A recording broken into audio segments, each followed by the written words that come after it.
वहीं इसी बीच देखिए खबर मिल रही है जहां केंद्रीय स्वास्थ्य मंत्री का छत्तीसगढ़ सरकार पर आरोप। केंद्रीय मंत्री हर्षवर्धन ने ट्वीट करते हुए निशाना साधा कि छत्तीसगढ़ ने कोवैक्सीन का उपयोग करने से पहले मना कर दिया। लोगों की जान संकट में डाल रही है छत्तीसगढ़ सरकार। छत्तीसगढ़ में असामयिक मौत की संख्या ज्यादा है। हालांकि इस बात से इनकार नहीं किया जा सकता कि जिस तरीके से राज्य सरकार और केंद्र सरकार के बीच में वैक्सीन को लेकर जो तनातनी चली थी, अब इसको लेकर देखिए उन्होंने ट्वीट किया है कि राज्य सरकार अपने कार्यों के लिए लोगों की जान संकट में नहीं डाल रही है, बल्कि दुनिया को भी उसमें झोंक रही है। छत्तीसगढ़ में पिछले 2 से 3 हफ्ते में जो असामयिक रूप से मौतें हुई हैं, संख्या बढ़ी है। इसके पीछे यही है कि जांच केवल रैपिड एंटीजन टेस्ट पर टिकी हुई है, जो कि सही कदम नहीं है। तो छत्तीसगढ़ सरकार ने डीसीजीआई द्वारा आपातकालीन उपयोग प्राधिकरण के लिए दिए जाने के बावजूद कोवैक्सीन का उपयोग नहीं किया है, जिसकी वजह से छत्तीसगढ़ की ये हालत हो रही है। हालांकि संक्रमण छत्तीसगढ़ में काफी ज्यादा बढ़ गया है। आदित्य मेरे सहयोगी अधिक जानकारी के लिए जुड़ चुके हैं।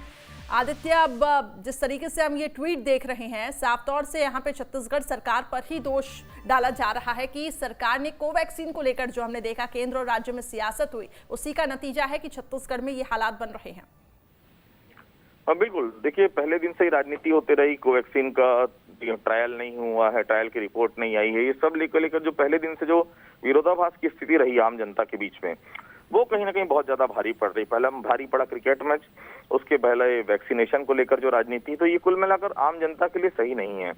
आप देख लीजिए 10,000 प्लस केसेज आ रहे हैं, राजधानी में 3,000 प्लस, और ये आंकड़े बता रहे हैं कि अगले 2 से 3 दिन के भीतर ये 10,000 का आंकड़ा 14 से 15,000 पहुंचेगा और रायपुर का जो 3,000 का आंकड़ा है वो 5,000 तक पहुंचेगा। कंट्रोल कैसे कर पाएंगे? आपके पास संसाधन है नहीं। वैक्सीनेशन के नाम से जो आपने राजनीति की, उसके चलते केंद्र सरकार वैसे ही नाराज है। कल केंद्रीय स्वास्थ्य मंत्री ने जो जिस प्रकार से कमेंट किया छत्तीसगढ़ के लिए, वो बिल्कुल भी छत्तीसगढ़ के लिए आने वाले भविष्य के लिए उचित नहीं लग रहा है। जिस प्रकार से उन्होंने कहा कि वैक्सीनेशन को लेकर राजनीति की है छत्तीसगढ़ सरकार ने, उसका नुकसान आम जनता को मिला हुआ है। तो देखिए अभी भी समय है, अभी भी अगर हम तेज जाएं तो आने वाला समय सुखद होगा। नहीं तो जो स्थिति नजर आ रही है, आप ये मान के चलिए अगले 1 हफ्ते अगर इसी रफ्तार से मरीज बढ़ते रहे तो सरकार हाथ उठा देगी, क्योंकि संसाधन है ही नहीं सरकार के पास। और ऐसी स्थिति में निश्चित तौर पर केंद्र जी आदित्य, बिल्कुल आपने सही कहा, क्योंकि हालात काफी ज्यादा बेकाबू हो चुके हैं और खुद स्वास्थ्य मंत्री ने भी इसके संकेत दिए हैं कि वो दिन दूर नहीं जब एक दिन में 14,000 के ऊपर केस निकले। बहुत बहुत शुक्रिया फिलहाल हमारे साथ जुड़ने के लिए।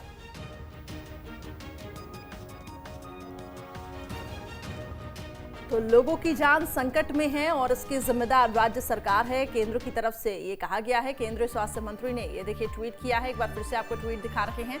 छत्तीसगढ़ सरकार ने डीसीजीआई द्वारा आपातकाल उपयोग प्राधिकरण दिए जाने के बावजूद कोवैक्सीन का उपयोग करने से इनकार कर दिया है और यही वजह है कि छत्तीसगढ़ में संक्रमण बढ़ा है। राज्य सरकार अपने कार्यों में लोगों की जान संकट में नहीं डाल रही, बल्कि दुनिया में एक गलत संदेश दे रही है। इसके साथ ही उन्होंने लिखा कि छत्तीसगढ़ में पिछले 2 से 3 हफ्तों में जो मौतें हो रही हैं, वो अब संख्या से अधिक हैं। ऐसे में इसकी जिम्मेदार राज्य सरकार है। राज्य सरकार की जांच केवल रैपिड एंटीजन टेस्ट पर टिकी है, जो कि सही कदम नहीं। तो एक दिन में 10,000 के ऊपर ये आंकड़े पहुंच रहे हैं। कोरोना संक्रमण की हम बात कर रहे हैं और खुद स्वास्थ्य मंत्री ने इसके संकेत दिए।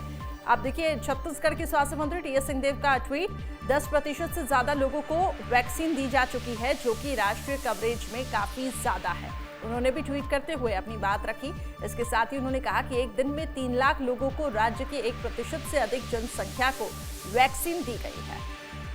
तो केंद्रीय स्वास्थ्य मंत्री को छत्तीसगढ़ की जनता को गुमराह नहीं करना चाहिए।